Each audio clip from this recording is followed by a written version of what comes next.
તો ફ્રેન્ડ્સ ફરીથી એકવાર સ્વાગત છે નવા બ્લોગમાં. અને આજે છે 12 જૂન 2026 અને છઠ્ઠો મહિનો છે.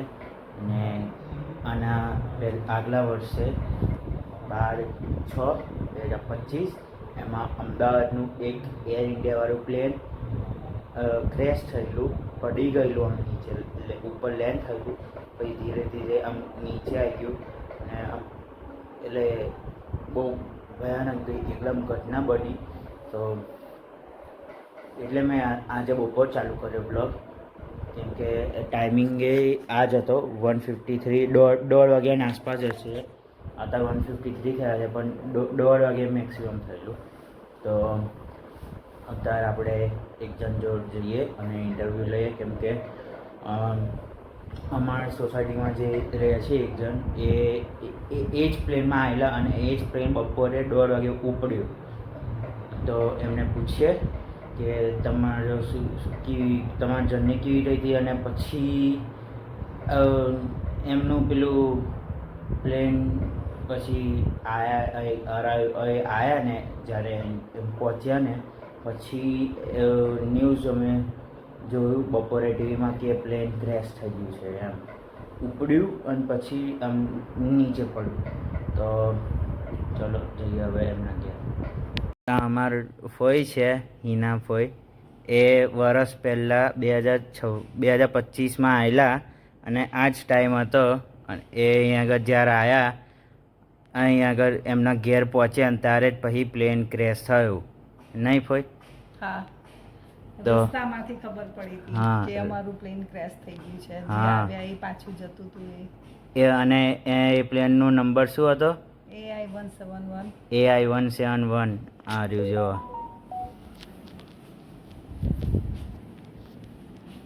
એ થોડુંક જ અહીંથી ઉડ્યું. ઊભા રહો, પેલું પ્લે કરો છો એ ફોઈ ત્યાંથી.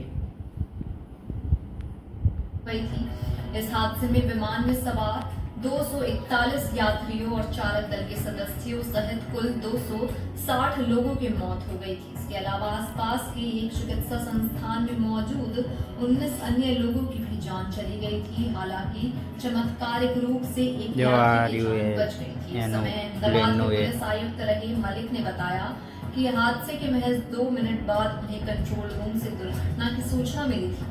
सूचना मिलते ही वो तुरंत घटनास्थल के लिए रवाना हो गए और दोपहर 2 बजे से पहले ही मौके पर पहुंच गए। तब तक पुलिस, फायर ब्रिगेड और एकदमથી વધુ આમ આગે આગ થઈ ગયું હતું, એકદમ ફાયર થવા માંડ્યું હતું. એટલે આમ પેલું નસીબ કહેવાય ને, એ લખ્યું હોય બધાને માથે, કે નસીબ કયા આગળ એ થઈ જાય એ ખબર ના પડે. હે ને? સાચી વાત છે. નસીબ ઉપર જ બધું એ છે. એટલે આવું થઈ ગયું છે. એટલે આપણે, અને આ પ્લેનમાં તો આપણા વિજયભાઈ રૂપાણી હતા આ પ્લેનમાં તો, અને એમનો ગાડી નંબર ને એક્ટિવા નંબર 12/6/25 એવો એમનો નંબર હતો, તમને યાદ હોય તો.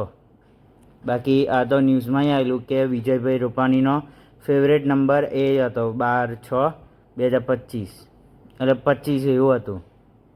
અને એ દાડે વિજયભાઈનું એ થઈ ગયું, અને એ પ્લેન લંડનથી આવ્યો ને પાછું લંડન જ જતું હતું. તો હવે આ ફોઈ નસીબદાર કહેવાય. એમ કિસ્મત એમની કે એની પહેલાં ના થયું એમ ને. હેન ફોઈ? નસીબ એવું અમે ઉતર્યા ને પછી થયું. એટલે એવું કિસ્મત કહેવાય એમ, કે આમ ફોઈ લોકો લેન્ડ કરે પછી શું થવાનું એ કોને ખબર, કે અને કાલ ઉઠીને શું થાય એ કોને ખબર. કાલ આપણે ઊંઘી જઈએ છે તો આપણને થોડી ખબર કે બીજે દાડ સવારે ઉઠીએ છે કે નહીં એમ. હે? સાચી વાત છે. હા, એટલે એવું કોને ખબર લખ્યું હોય કે અહીંયા આગળ શું થવાનું છે. બધું નસીબ પર જ જોર કરે છે. તબ બી મળીએ થોડી વાર રહીને.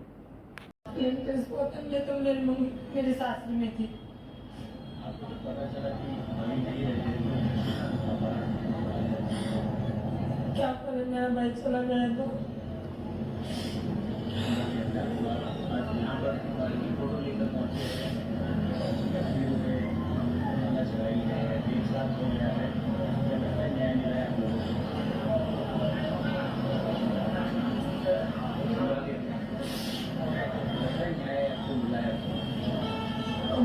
पता।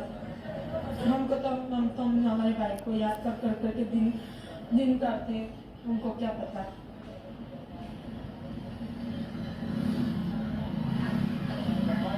આ જે બિલ્ડિંગ છે એમાં જ પ્લેન લેન્ડ ઉતરેલું અને બ્લાસ્ટ થઈ ગયેલું, આખી બિલ્ડિંગ જ એ થઈ ગયેલી.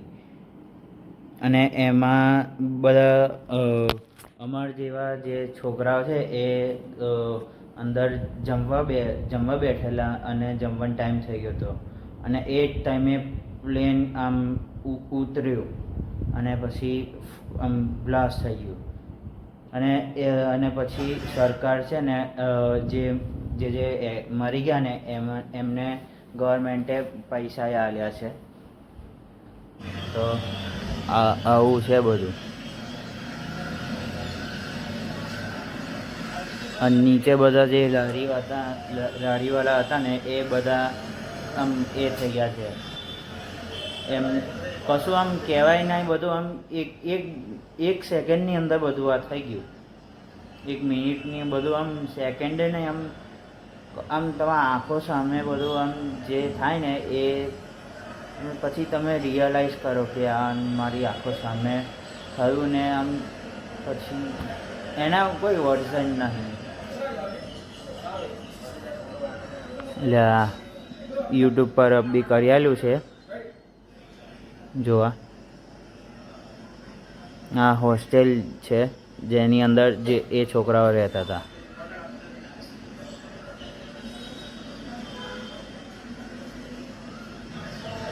અને આ જે છે એમનો ભાઈ છે, એટલે બેન છે આ, અને પેલો જે મરી ગયો એમનો ભાઈ છે. આ એમની બેન છે અને એમનો ભાઈ.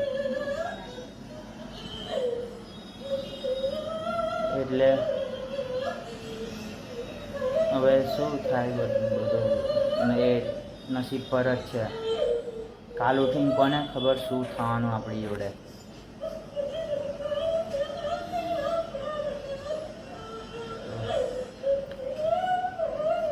બધાને એ જ પ્રાર્થના કરીએ કે આત્માને બધાને શાંતિ મળે અને આત્માને પણ શાંતિ મળે બધાની. આર્યન અસારીએ એમના ધાબા પરથી વિડીયો ઉતારેલો અમદાવાદ પ્લેન ક્રેશનો, અને અત્યારે એમનું ઇન્ટરવ્યૂ લે છે. જોઈએ મદદ કરી મીડિયાવાળાને. વિમાન નીચે જતો એટલે મેં થયું સ્ટોરી મૂકી એટલે માટે વિડીયો કરી. આર્યન, તમે વિડીયો બનાવ્યો તો તમે તો મોબાઈલ જોવાનો તમને શોખ છે. હા. તો તમે જોવો છો તો ક્યારેક વિડીયો આવે છે પાછો? આવે છે. તો શું જુઓ છો એમાં? મારા નામના રીલ બનાવે છે. અચ્છા, રીલ બનાવી દી આવે છે. હજી બીજા વિડીયો આ પ્રકારના તમે એના પછી બનાવો છો કે એના પછી બનાવવાના બંધ કરી દીધા? બનાવો છે. શું બનાવો છો હજી વિડીયો? બધા જે તમને દેખાય એવું. શું બનાવો છો? જેમ કે છેલ્લે કયો વિડીયો બનાવ્યો તમે? અમદાવાદથી આવતો ઘરે તેઓ વિડીયો બનાવે છે બસ માં બેઠો. પ્લેન જોવો છો તો વિડીયો બનાવવાનું મન થાય છે? નથી થતું. કેમ? ફરીથી બ્લાસ્ટ થઈ ગયું છે. શું બીક શું લાગે પ્લેનનો વિડીયો લેતા? પહેલા એ થયું તો તે યાદ આવી ગયું.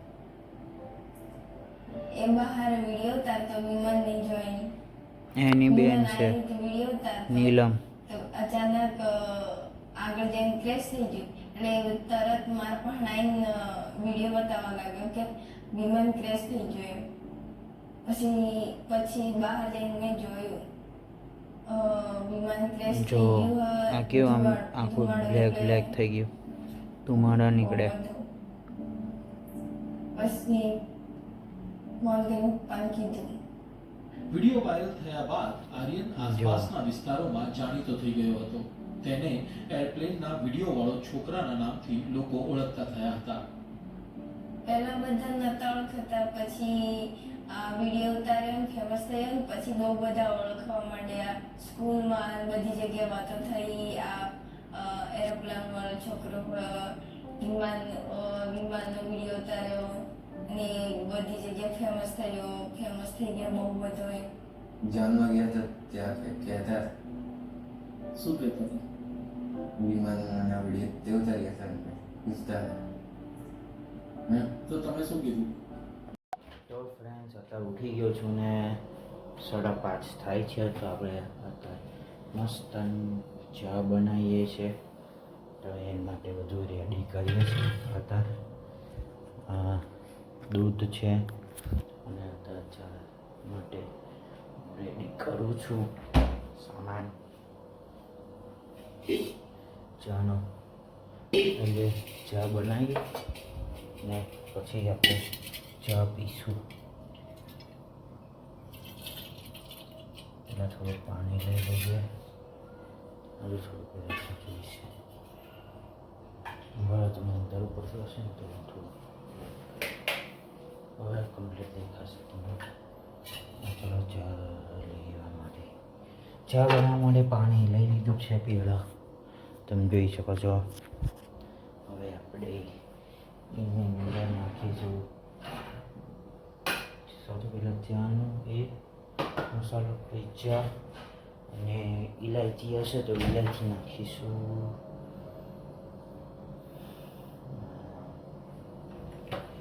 હા છે ઇલાયચી. ચલો છે અને ઇલાયચી મસ્ત ઇલાયચી વાળી ચા. પહેલાં અને આ ડબ્બો છે ને સાહેબ આ ડબ્બો નડે છે આપણને.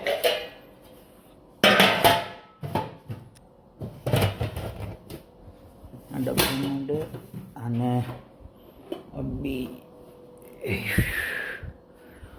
અહીં મૂકી દઈએ. બસ હવે કમ્પ્લીટ છે. બહુ વધુ નહીં આવે હવે. અને પેલું પછાડવા માટે જોઈશે ને પણ એનો બહુ મજા આવશે પછી. એટલે આને ડબલ કરી પછી એ કરું છું. તબી મળીએ ફ્રેન્ડ્સ. અત્યારે 6:30 થાય છે અને ચા પી લીધી છે અને મસ્તના જો હલે ભગવાન છે અને મસ્તન વાતાવરણ છે. તો હવે આપણે કંઈક ખાઈશું. જોઈએ શું કરીએ. પહેલાં અમે એટલે શું કરો બા? હે બા શું કરો? હે તો શું એ કરવા બેઠા? લાકડું કેમ કશું બનાવવાના છો? શું નવું? હે શેનું?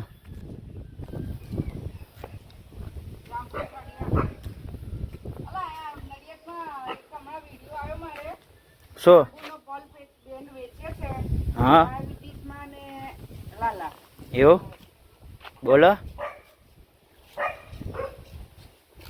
ફોઈ અમારા શું કરે? હે કોઈ જાંબુનું લાકડું છોલે છે અને પછી એને પાણીની ટાંકીમાં નાખશે. એનાથી બેક્ટેરિયાને જમ્સ ઓછા થાય. હા એવું કોઈ અમને કહ્યું છે. કોને કહ્યું? એ હવે ફેસબુક વાળા જ હોય ને, યુટ્યુબરો હોય. પણ જોજો ભાઈ અમુક તો ફેકે હોય. હા કશું નક્કી ના કહેવાય. અહીંયા રેડી ફેક ના હોય, સાચું હોય. એવું સાચું છે એટલે તો અમે કરીએ છીએ. ફેસબુક નું જોઈ જોઈને જ બધા લોકો કરે છે.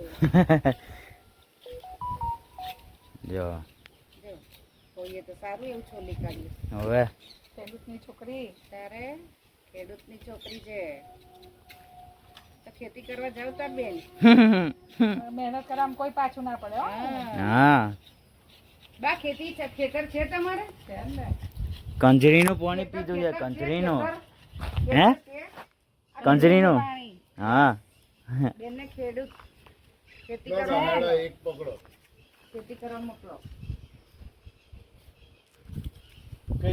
તો ફ્રેન્ડ્સ અત્યારે બ્લોગ એન્ડ કરવાનો સમય થઈ ગયો છે. તો તમને કેવો લાગ્યો વિડીયો એ મને કમેન્ટ કરજો અને લાઈક કરજો, શેર કરજો અને હા સબસ્ક્રાઈબ કરવાનું તો ભૂલતા જ નહીં. અને આજનો બ્લોગ એકદમ મસ્ત બન્યો છે. આમ તમને એમ દિલથી ગમશે અને મસ્ત આમ એનો વર્ડ્સ જ નહીં તમને કહેવા માટે. તો ચલો મળીએ કાલના બ્લોગ સાથે. ત્યાં સુધી બાય બાય.